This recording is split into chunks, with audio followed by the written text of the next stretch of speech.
সকাল সকাল সবজি নিয়ে বসে গেছি, পটলের ঝুড়ি মানে পটল নিয়ে বসে গেছি। সাথে কিন্তু আছে ঝিঙে, ঢেঁড়স আর বরবটি, মানে সমস্ত রকম সবজিটা নিয়ে বসে গেছি। তো গরমের দিনে সবজি তো আছেই, সবজি খেতে ভালো নাও লাগলে কিন্তু সবজিটা খেতেই হবে, আর বিশেষ করে নিরামিষ দিনে। তো নিরামিষ আজকে আমি রান্না করব, তার জন্য কিন্তু পটলগুলোকে সব কেটে নিয়েছি। পটলগুলো ভাজা করব, লবণ হলুদ মাখিয়ে নিয়েছি অলরেডি। আর পটল ভাজা খেতে, পটলের তরকারি তো আমাদের ভীষণই ভালো লাগে, সাথে কিন্তু পটল ভাজাও খেতে দারুণ লাগে, তাই না? বেশ লবণ হলুদ মাখিয়ে পটলগুলোকে আমি কিন্তু ভেজে নেব। আর ওই যে বললাম নিরামিষ দিনে মাছ মাংস ডিম তো আমরা খেয়েই থাকি, তো নিরামিষ দিনে এই রকম রান্না খেতে কারা কারা পছন্দ করে অবশ্যই কমেন্ট করে জানাবে।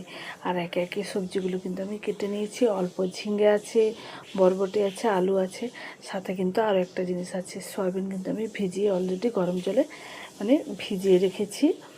আর ঢেঁড়স নিচ্ছি, ঢেঁড়সগুলোকে কিন্তু আমি ভাতের মধ্যে দিয়ে দেবো সেদ্ধ হতে।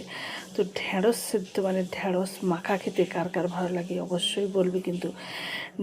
আর মানে এদিকে আমার পটল ভাজাগুলো কিন্তু হয়ে গেছে, কিছুটা কিছুটা ভাজা চলছে। আর ওই যে বললাম পোস্ত করব, সাথে কিন্তু পোস্ত, চারমগজ, গোটা জিরে ভিজিয়ে রেখেছি। আর পুরো তরকারি মানে রান্নাটাই করব কিন্তু কাঁচা লঙ্কা মানে কাঁচা পাকা লঙ্কা আর আদা, মানে যেমন মশলাও সব কিছু দিচ্ছি আর সবজিও দিয়ে কিন্তু আমি রান্নাটা করব।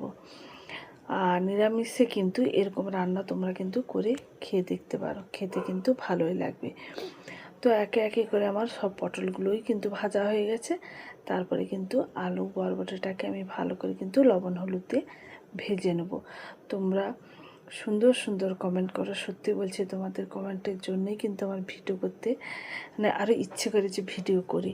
আর তোমাদের ভালোবাসার জন্য তোমরা অনেকটা ভালোবাসা দাও, তার জন্য তোমাদেরকে অনেক অনেক ধন্যবাদ ও ভালোবাসা জানাই। সব সময় কিন্তু এইভাবেই সুন্দর সুন্দর কমেন্ট করবে আর অনেক অনেক ভালোবাসা দেবে। তো আমার এদিকে বরবটি আলুগুলো কিন্তু ভাজা হয়ে গেছে। তারপর দেখতেই পাচ্ছ সয়াবিনটাকেও কিন্তু দিয়েছে ঠিকই, কিন্তু আমার সুন্দর কিন্তু ভাজা হয়েছে, লাল লাল করেই ভাজা হয়েছে।